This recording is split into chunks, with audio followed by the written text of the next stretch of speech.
Hello, beautiful listeners, and welcome to another episode of 20 Years of Failure. Today, I'm going to delve a bit into something else that happened within the span of 2 years. And which is something we all conversate about that people are actually doing, and I'm talking about trying to travel. And in my last episode, I also mentioned that it got to a point where I was thinking my escape route is traveling. So I'm delving a bit today because I feel that most of us have gotten to that point where we want to disappear, which is not a bad idea. It's actually good, but how do you even overcome the pressure? And how do you overcome the rejections when it comes to traveling? So in the little experience I've had in trying to okay, I need to get out, I need to disappear, I need to start my life all over again. I've made mistakes in traveling, the processing, and had rejections as well. Also, spent money. So I'm not just trying to tell you how to travel, how not to travel. What I'm trying to achieve here is saying that if the reason is just almost similar to mine because of whatever it is that you're trying to escape, I think you should have a kind of rethink. So when I say rethink, I'm not saying rethink of not, but rethink of planning properly on how to go about it, where to go. What I also notice is most of us don't even pray. Because yes, I was particular about one particular country, this is the place I need to go to, everybody's going there, yeah. But have you even prayed about it? Do you think that's where you're supposed to go to? Do you think you're supposed to be there? Have you just decided to pray and okay, I need God's direction on which country? Even if I'm going to travel, where am I going to travel? Where would I actually work with my destiny? Depends if you have a plan, or you just want to just go and work. On someone like me, I'm an entrepreneur, definitely. So whatever I have to do, whatever traveling has to align with my plan. So for you, that will be the question. So plan properly, make a very good decision about your choice of place where God is directing you to, and relax. Because I knew it got to a point I was really pressuring myself. Oh, I need to do this. I applied, throw in application. And I just realized that, why am I so tense? Why am I putting so much pressure, on doing this, getting the rejections? And calm down. You need to just calm down. I definitely want to travel, but I don't want to travel to go and suffer. I want to travel with ease and peace and knowing that there's a plan. And I'm not disappearing. I know that I have a business. I'm trying to export my business out of the country, create a valuable network, build a sustainable business that will outlive me. So that's actually for me. That's my plan. So I don't know about you, but whatever you're doing, whatever plans, kindly look it through. I pray you have the right direction.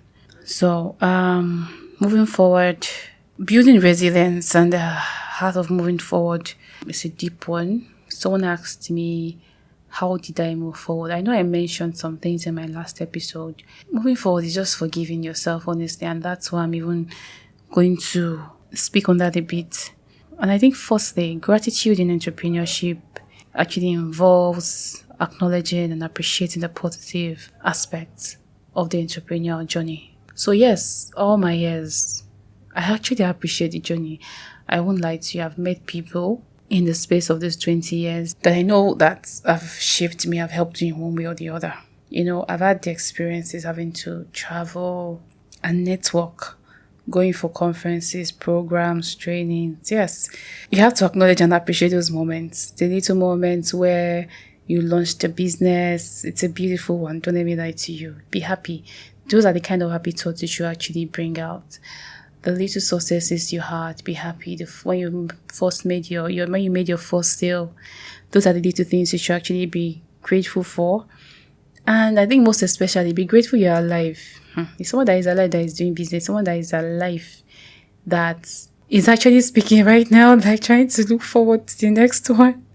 It's all that is alive that is actually listening and like, yes, you can actually think of tomorrow. So you have to be grateful for that. Recognize your little achievements, honestly, the milestones. I think that's what really helped me. Instead of me thinking about my failures and everything I've been through, I started to think about, okay, the little achievements, like, yeah, where people recognize you, oh, you did this, you did that, and looking at old pictures, like, oh, yes, this is me. I did this, the milestones where you are at right now, the support you received from your customers, from people around your family. Very important. It might not be how you expected it to be, but like you actually still got support from them. Little things matter. That's the truth. From the people that have worked for you, your stakeholders, just appreciate them. Just be grateful. That gratitude is essential in entrepreneurship. Just acknowledge it, And as an entrepreneur, please, the truth is, practice gratitude, cultivate a positive mindset. It's going to go a long way because that's what I actually learned lately. Not just in speaking terms, not just talking, action. Cultivate it. Be positive and be motivated, stay motivated, and even in challenging times. So, and also leverage on the strength of relationships. It contributes to a more fulfilling entrepreneurial experience. That's what I'm going to say. So, and I think as an entrepreneur, we have to be able to adjust and evolve, thrive in response to changing circumstances. We have the economic change right now, governance, everything. So you just have to evolve. We have to thrive. We can't say because things are not going right now with the old economy, the inflation, the FX, it's crazy, but we need to evolve, the market dynamics. And the truth is, in Nigeria right now, you can't plan for anything. There are unexpected challenges. So we have to brace ourselves up. Whatever you can do, I think we should just create our business in a way that we know that, okay, what if that happens? What am I going to do? As well, I think we should also prioritize and let's embrace innovation. AI is here to stay. Technology has really helped me.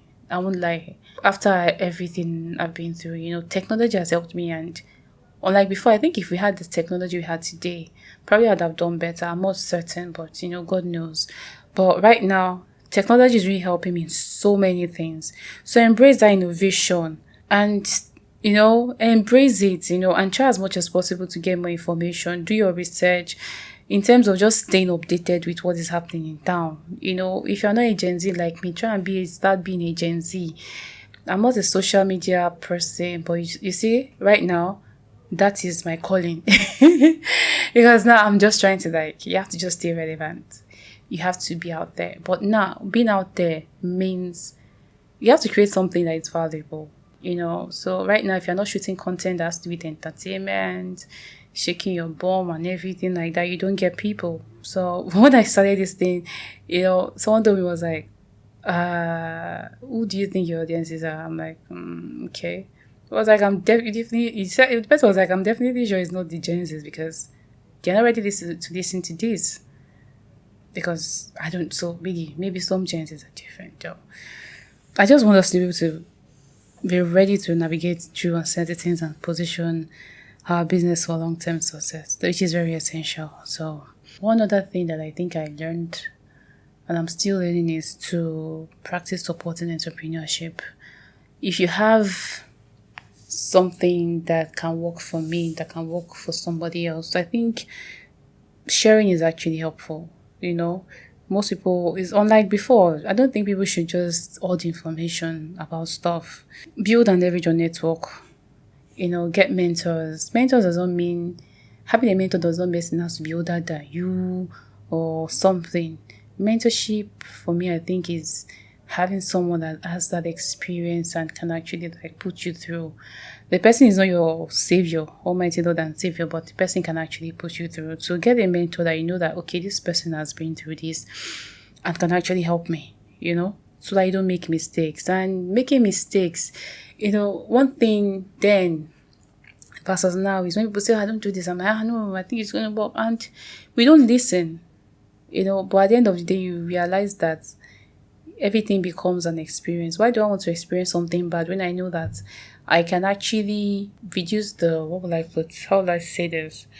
Why would I want to go through that experience when I can actually avoid it in a better way by listening to people that have actually had that experience? Do you understand? Don't go through that 20 years path of failure. Avoid listening to people. Avoid going through that. The people like me will actually tell you what you're trying to do would not make sense, And we entrepreneurs benefit from seeking guidance and sharing our experiences and receiving feedback. So on that note, I really love feedback on everything.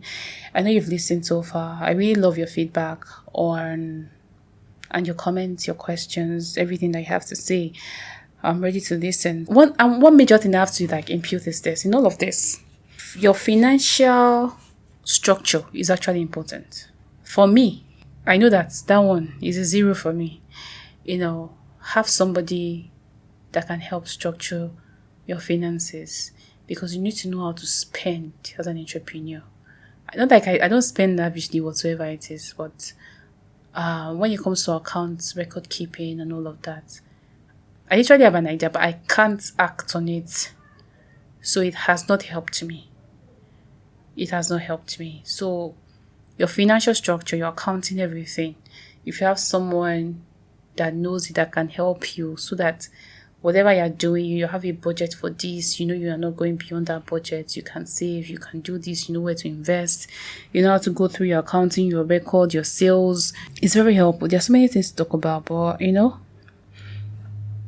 so I think we should also leverage on bodies like SMEDAN, LCCI, Lagos Chamber of Commerce and Industry, build that support system, And additionally, supporting others as well in the entrepreneur community creates a reciprocal relationship and contributing to their thriving ecosystem. Help an entrepreneur today, help yourself today, help the next person, and collaborate. Please collaborate. There's still more to talk about. We'll be having that discussion in our next episode. I just honestly think I'm making sense to all of you. I hope I do. I feel like my body has been lifted up, my spirit. Sharing all of this. Yeah, it's kind of weird because kind of sharing it comes to actually talking. That's why I'm not actually doing a video. Nope. So it's quite refreshing right now. So thank you so much, and see you on the next episode of 20 Years of Failure with your host, Oluwatoyin Gloria. Thank you. Bye for now.